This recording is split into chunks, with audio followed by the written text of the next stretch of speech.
Okay, this is session 2 of the Living Fearless guided journal book. And I can tell you right now that there's going to be one part of this story that I'm going to have a little bit of trouble reading without cracking up. So hang on, I will do my best. Let's just dig right in. One morning, I called a rideshare company to go to the airport. I wanted to have a conversation with the driver, so I got in the front seat when the car arrived. The driver seemed surprised, as if that wasn't the right formula for riding in a hired vehicle when you're alone. There is a theory in the study of language formation called formulaic language formation. Essentially, to save time and energy, societies develop predictable patterns of communication and interaction for the situations that they encounter on a day-to-day basis. One party will start by engaging the other in appropriate, predictable manners, and in turn, the other party responds in the appropriate, predictable manner. Without even noticing, we use language formulas all the time, though most of these formulas vary from culture to culture. Having lived in the Arab world for years and years, I learned to always ride in the front seat with a taxi driver.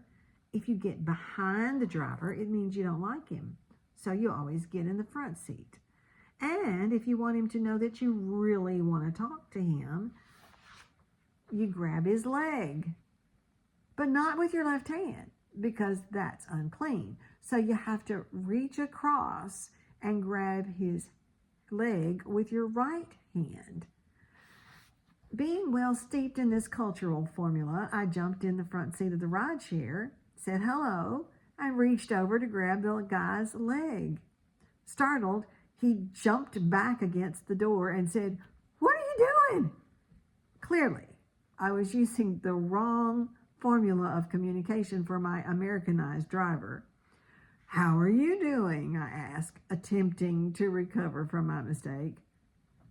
"You're going to the airport?" he replied. "Yeah." "Where are you going?" he asked. "Salt Lake City." "Do they have good restaurants there?" "I don't know, maybe. I don't know if people fly to Salt Lake City to eat. It's known for other stuff, not necessarily restaurants." We had gotten back on track, engaging in a formulaic conversation that my driver seemed comfortable with, predictable questions and responses. But it didn't really matter what either one of us was saying. Neither of us actually cared. The goal was to get through the interaction with as little thought or connection as possible. And therein lies the problem when we use formulaic communication in real relationships. It does not lead to authentic or dynamic connections with others. Formulaic relationships fail or tend to flounder. This is because these formulas reveal nothing about a person's sense of identity. Our relationship with Jesus is no different. Formulaic religion dies, fossilizes. Jesus never speaks in formulas. Do you know why? Because every person that Jesus interacts with is a unique and distinct identity of whom he is the creator. I really like that a lot. Generative language formation is how Jesus talks to people. Generative communication seeks to break from these formulas for the sake of allowing one's most authentic self to truly connect with the authentic self of another, creating a new conversation every time you talk and interact. If we are going to truly abide in Jesus, if we are going to thrive in the life that we've been given, it is vital that we seek to be generative in our conversations and interactions with him. I'm adding this. In other words, no religious talk.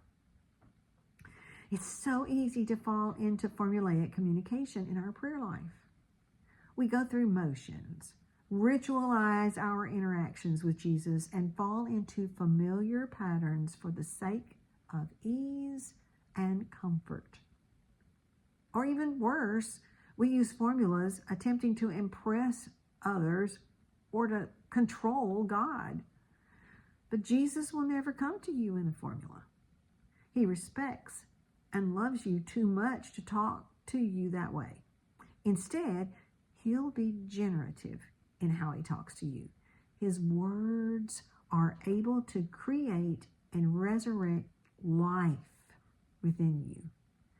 As we move forward, leaning into this generative way of connecting with Jesus, it's vital for us to discover who we really are in him and what he has planned for our lives. So, here, get you the first little square here. I've been already filling mine out. You see I've highlighted. Enjoying this a lot. So, get ready for the first question. What sorts of religious and prayer formulas do you notice in your own or other people's interactions with God? What do you think some of the goals of these formulaic interactions are? So pause and write down your answers to those two questions.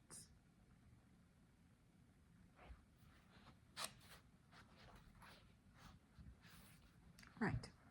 Attention. Slowly and intentionally read through the following passage 3 times. As you do, consider what words, phrases, or ideas God might be highlighting for you. Circle or underline what stands out to you, then answer the questions after the passage. Okay, I'm going to read that 3 times in case you are listening to this while you are traveling or you don't have a book in front of you. However, if that is the case, instead of circling or underlining, you're just going to have to write down what stands out, what jumps out to you from this passage. Okay? Here we go. And when you come before God, don't turn that into a theatrical production either. All these people making a regular show out of their prayers, hoping for 15 minutes of fame. Do you think God sits in a box seat? Here's what I want you to do.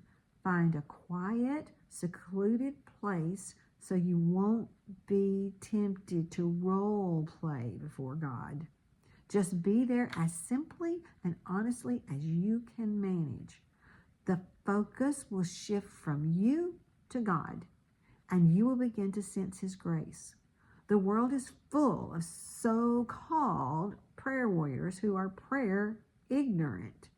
They're full of formulas and programs and advice, peddling techniques for getting what you want from God. Don't fall for that nonsense. This is your Father you're dealing with, and he knows better than you what you need. With a God like this loving you, you can pray very simply. That's from Matthew 6, 5 through 8 from the Message. Here we go, second time. Listen. And when you come before God, don't turn that into a theatrical production.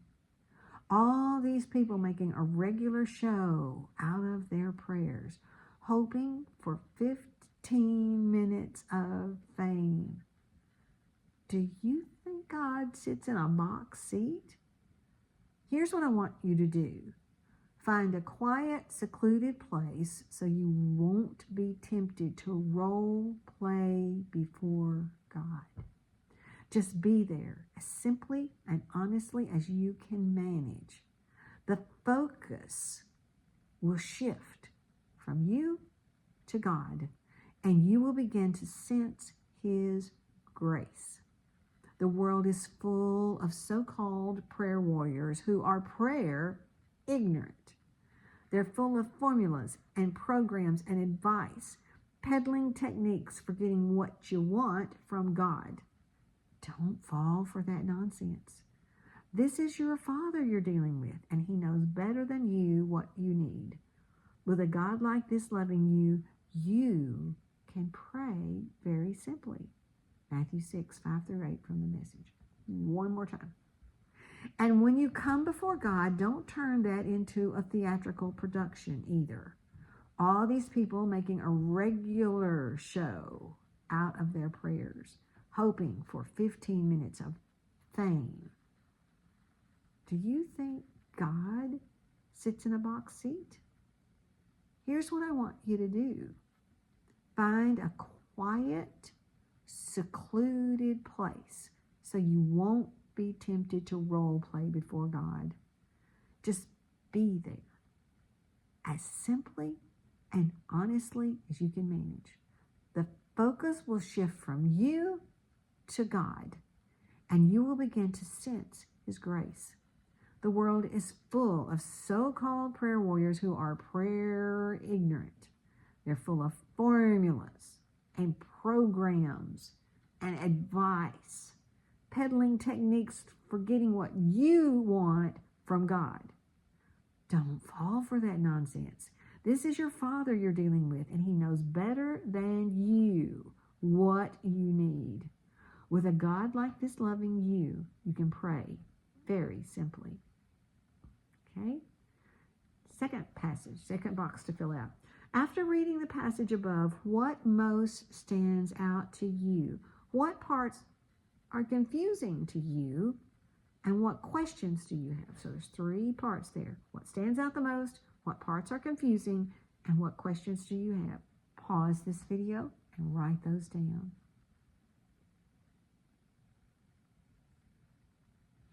Okay.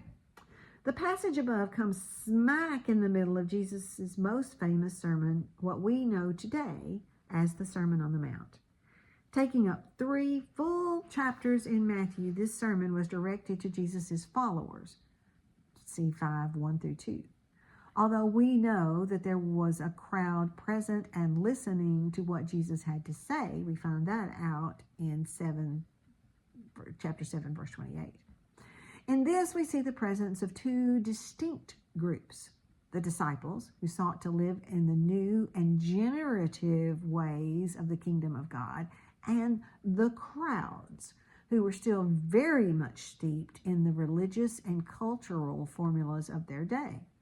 It's no wonder then that Jesus over and over again challenges the formulaic ways of living in that day, comparing them directly with the new and creative ways that He teaches. His continuous refrain of, "You have heard it said, but I tell you," serves as a thread for the entire sermon, reminding us of the greater context of this continuous, interconnected teaching, that Jesus desires to awaken or reawaken within us a way of seeing God, seeing ourselves and the world that brings about the abundant life we were always meant for. It's in this context that we see Jesus directly challenge the ways of prayer common to His first century audience, the way of the hypocrite. The Greek word is hypocrites. Probably butchered that word, but anyway, that's what it sort of says. A common term for the actors who often wore masks in traditional Greek plays. Jesus' favorite title for the Jewish religious leaders was hypocrites. And the way of the pagans, which was ethnikos, a general term describing non-Jewish people who had their own religious and cultural systems that sought to control the divine through engaging in rigorous formulaic practices. The first, the hypocrites, sought to use religious formulas as a means of strengthening their status and power. The other, the pagans, approached the divine with a vending machine mentality. I've never heard that before. Love that. Vending machine mentality. Great description. That is, you put your money in your money, and then you punch in the right code, and from heaven drops exactly what you want. Nope. Neither represented the connection that God desires with those He loves. Jesus contrasts each of these prayer formulas with something else entirely. Whereas each of these so-called prayer warriors offered religious rituals, Jesus described an intimate relationship, that of a child connecting with a loving parent. In this, Jesus paints a picture of prayer that is not about looking good or manipulating God into giving us what we want. It breaks free of those dead formulas. God is a person with the ability to dynamically and authentically interact with us far outside our regular formulas. Jesus teaches that prayer is about genuine connection between us and our loving Father. In this generative space of communication, you can start to uncover an ever-greatening truth about both God's identity as an infinitely good and loving Father and the cornerstone of your own identity as a deeply loved and endlessly seen child of God. So here's another question. I think this is profound. Jesus, in light of or beyond the passage above, what is the most important thing you want to say to me right now? Listen. Pause and write your answer.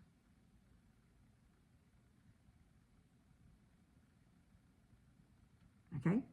Second part of that question, Jesus, why are you saying this to me about the passage we just read? Why do you want me to understand or see differently about myself, you, or the world? You listened? Keep digging. Pause and answer that question.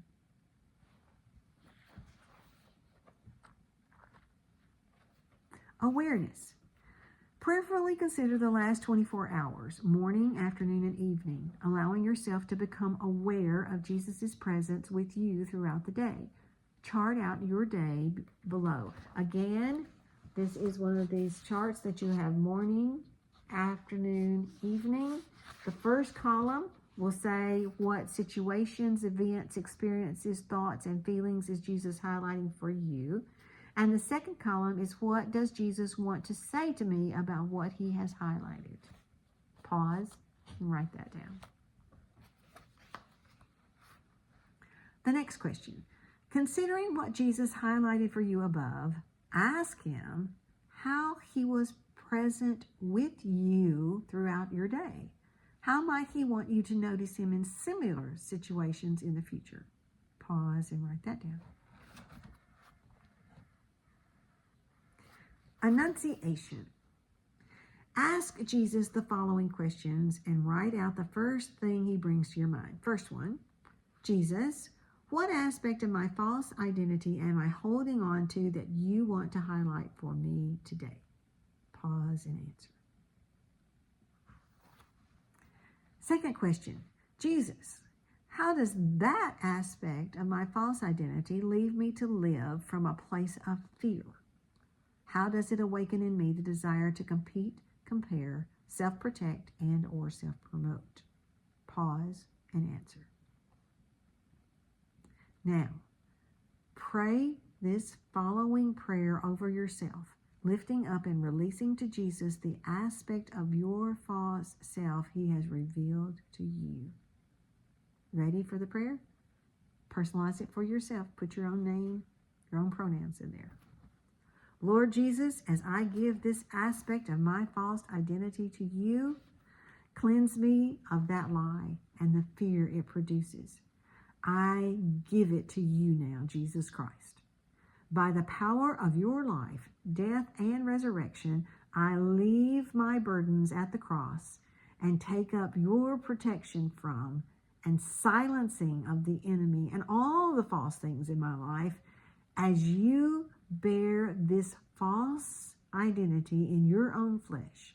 Please exchange it within me for my true identity in you. Next, ask Jesus the following questions about your true identity. Again, writing out the first thing that he brings to your heart or mind. Jesus, in light of that false identity, would you speak back to me the name or identity that you call me? What do you want to reveal to me about my true identity today? What do you want to announce over me? Pause and answer that. Jesus, how would understanding this aspect of my true identity produce in me courage rather than fear? How would embracing this truth about who I am allow me to thrive in my life? Let's pause and answer. Pray the following prayer over yourself, holding in your heart and mind the aspect of your true self that Jesus has revealed in you. Lord Jesus, when I give you my shame, you give me back honor. When I give you my guilt, you give me back innocence. When I give you my fear, you give me back power and authority. By the power of the cross, I claim the beautiful exchange of identity that you make possible for me. In your beautiful voice, Lord, I embrace the aspect of my true identity that you have made known to me today. Thank you for what you call me. Jesus, what one word or phrase do you want to leave with me today about my true identity? Pause, pray about it, answer it. Action. Spend some time in generative conversation with Jesus using a thoughtless task, sweeping, walking, doing the dishes, whatever, to relax your mind. Now, use your time to prayerfully consider by asking generatively questions of Jesus, one or more of the following mysteries. 1, the mystery of God and his universe. Every day we can explore the mystery of the universe. Those who have committed their lives to understanding this mystery have said, we're going to figure it out even if we die trying. And when they figure out one thing, they learn there's much more to know. Try to understand more of the mystery of God and his universe today. Start by saying, God, teach me something about you and your universe that I do not know. Pause. Think about that. Number 2, the mystery of you. Trust me, you do not know yourself. If you did, you would be doing amazing things. The way you think of yourself is way too small. In Psalm 139, David says in so many words, God, search me and know me and reveal any wicked or offensive way in me, and then lead me in a new way. Lead me in the way of everlasting every day. Those are verses 23-24 in the Amplified version of Psalm 139. Try to understand more of the mystery of you. Start by saying, God, teach me something about myself that I do not know. Okay. Number 3, the mystery of others. Consider the mystery of other people in your world. Your kids, spouse, neighbors, co-workers, people you cross paths with regularly. Try to figure them out. After 36 years, I'm still working on the mystery of my wife. I've known her since she was 19, and she's a beautiful mystery to me. My children are each a beautiful, though sometimes troubling, mystery to me. I love the journey with them and my neighbors and many others. Try to understand more of the mystery of others. Start by saying, God, teach me something I do not know about someone else. Fill in the blank if you want to, especially if you're curious about one particular person. Pause and answer. Another question. Take some time to write down what God revealed to you about these 3 mysteries. Pause and answer. Consider making this a regular practice, setting aside space multiple times a week to explore these mysteries in generative conversation with God. Now, for further discussion or reflection, I'm going to give you 4 boxes here to fill out. Some of them have multiple questions. Okay, number 1. Where in your life do you rely on formulaic conversation style? And where in your faith do you most rely on formulaic communication style? Pause and answer. Number 2 box. When reading Matthew 6, 5 through 8, what part of Jesus' teaching around prayer was the most encouraging to you? And what part was the most challenging? Pause and answer. Number 3 box. When was a time that you experienced Jesus communicating to you in a generative, non-formulaic way? What stands out to you about that experience? Pause and answer. There's a lot of those that come to mind when I read that. And box number 4, what would it look like for your own communication toward Jesus to go from formulaic to generative? What is one thing you can do this week to engage Jesus in a more generative way? I found this session to be really thought-provoking in 2 ways. It reminds me of the past where Jesus has done amazing at communicating with us. I still cannot get over that the God of the universe chooses to communicate with individual people. Wow. Don't understand how that is possible. He does it all the time. But it also helps me to think, what can I do to get in more of a close personal relationship so that I am instantaneously attuned to his voice and will respond immediately? Well, I hope this was good for you too. Bye.